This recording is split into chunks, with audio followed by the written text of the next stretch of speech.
Light weight బంగారు diamond ఆభరణాలు, వందల రకాల డిజైన్స్ ఏవైనా ధర మాత్రం ఒక్కటే.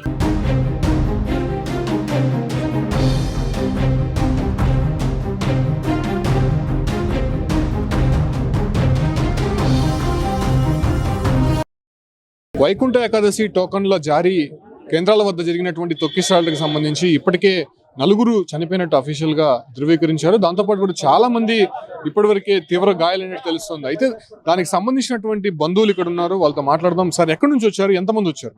400 మంది వచ్చాము. నర్సాపురము, రామసుందరం మండలము, అన్నమయ్య డిస్టిక్. అంటే ఎన్ని గంటల క్యూలోకి వెళ్ళారు?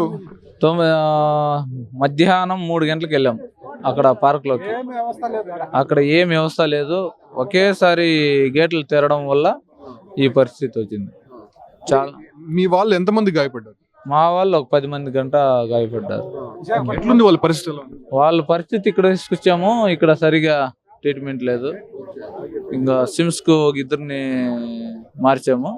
అక్కడ వేరే ప్రైవేట్ హాస్పిటల్లో ఒక 3 ఉన్నారు. కాదు, అసలు ఇన్సిడెంట్ ఎలా జరిగింది? మీరు అక్కడ ఉన్నారు కదా, ఎందుకు ఒక్కసారిగా అంతమంది? అక్కడ రద్దీ ఎక్కువగా ఉంది. అక్కడ గేట్లు తెరడం వల్ల వాళ్ళు పోలీసు వాళ్ళు కూడా పెద్దగా ఏం పట్టించుకోలేదు. అక్కడ వేసి నోకడము ఇట్లా కింద మీద పడి ఇట్లా అయింది. అక్కడే ఒక వేరే వాళ్ళు ఒక 5 మంది గంట అక్కడే ప్రాణాలు వదిలేశారు. ఎంతమంది చనిపోయారు? అక్కడ నేనైతే ఒక 4గురిని చూశాను. పక్కకి ఎత్తి పెట్టేశారు వాళ్ళని. ఇప్పుడు పడిపోయారు కదా, వెంటనే అంబులెన్స్ లో కానీ వాళ్ళని తరలించే ప్రయత్నం చేశారు. మళ్ళీ ఇంకా లేట్గా వచ్చా. ఆ తర్వాత వీళ్ళు పోలీసు వాళ్ళు ముందుగానే బందోబస్తు చేసి క్యూగా వదిలింటే వాళ్ళకి ఏ ప్రాణం హాని జరుగుతూ ఉండలేదు. ఈ పరిస్థితి వల్ల ఇట్లా అయింది అంతే.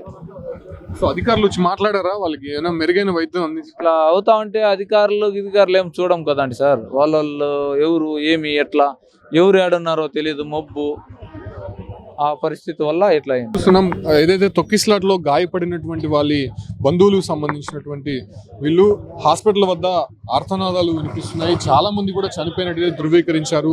అయితే ఇప్పటి వరకు అఫీషియల్ గా ఎంతమంది చనిపోయారనే విషయాలపైన తెలియట్లేదు. సో ఏం జరిగిందన్న, మీరు అక్కడ ఉన్నారు కదా? ఆడ ఒకేసారి 5,000 మందిని ఒకేసారి పోతుంది. దానివల్ల అందరూ ఒకేసారి చచ్చిపోయారు. అదే ప్రాబ్లం. అందువల్లనే అంతమంది చచ్చేదానికి కారణం. అంటే అక్కడ పడిపోయారు కదా, వెంటనే హాస్పిటల్ తీసుకొచ్చారు. 108 ఎవరు రాలే, అంతా చచ్చిపోయినాక మళ్ళా వచ్చారు. మళ్ళీ మేమే ప్రైవేట్గా వచ్చాము. ఆటోలలో అంతా ప్రతి ఒక్క హాస్పిటల్లో ఉన్నారు. ప్రైవేట్ గవర్నమెంట్ అనకుండా అన్ని హాస్పిటల్లో ఉన్నారు. ఏమైంది? బ్లడ్ అయింది. ఏమైంది అసలు? సార్ ఇదే తగిలినది. ప్రత్యక్షంగా గాయాలైనటువంటి వారిని చూస్తున్నాము. చాలా మంది కూడా ఇబ్బందులు ఎదుర్కొన్నట్టయితే తెలుస్తోంది. ఒక్కసారిగా భక్తుల్ని లోపలికి వదిలేయడము, వాళ్ళ తోపులాటలో ఒక్కసారిగా పడిపోవడంతోనే ఈ ఒక్క ఘటన జరిగినట్టయితే తెలుస్తుంది. సో ప్రస్తుతం హాస్పిటల్లో అయితే 4 చనిపోయినట్టు ధృవీకరించారు. బట్ మరికొంతమంది కూడా చనిపోయినట్టయితే తెలుస్తుంది. అయితే చాలా మంది ఇంజూర్ అయినటువంటి నేపథ్యంలోనే కొంతమంది రుయా హాస్పిటల్లో, అదే రకంగా స్విమ్స్ హాస్పిటల్లో, మరికొంతమంది వాళ్ళే స్వతహాగా ప్రైవేట్ హాస్పిటల్లోకి వెళ్ళి చికిత్స తీసుకుంటున్నటువంటి పరిస్థితి అయితే తిరుపతిలో కనిపిస్తుంది.